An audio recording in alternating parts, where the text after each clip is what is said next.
We're going to get just a little bit into chapter 19, starting in section 19.3, which is on the rate of reactions. Chapter 19 is on the study of kinetics. Kinetics is where we study the rate or the speed of a reaction. And our goal with kinetics is to understand things like how fast does a reaction go? How fast does it give us the products?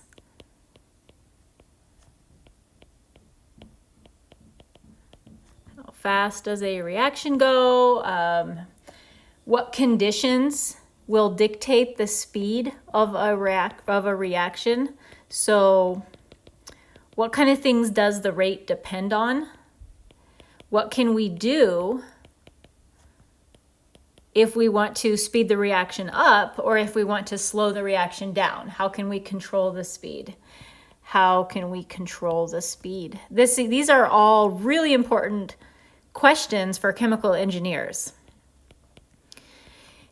This is especially important when you're dealing with an industrial plant that has a lot of reactions that are very exothermic. You don't want those reactions to go too fast because you don't want them to generate too much heat at once.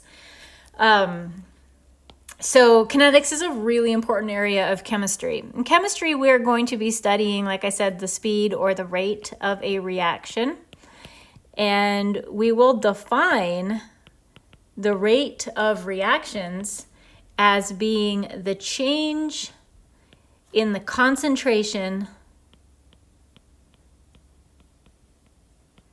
and that's usually going to be in units of molarity.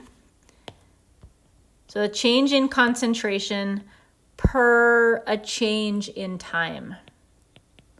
And our change in time is usually in seconds. So our units are usually molarity per second because our reactions are usually happening pretty fast. So a second is a reasonable time period for us.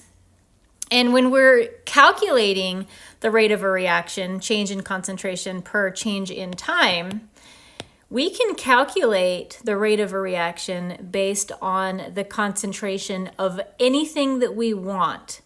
Anything that is measurable, we are always going to choose the reactant or the product that is easiest for us to figure out.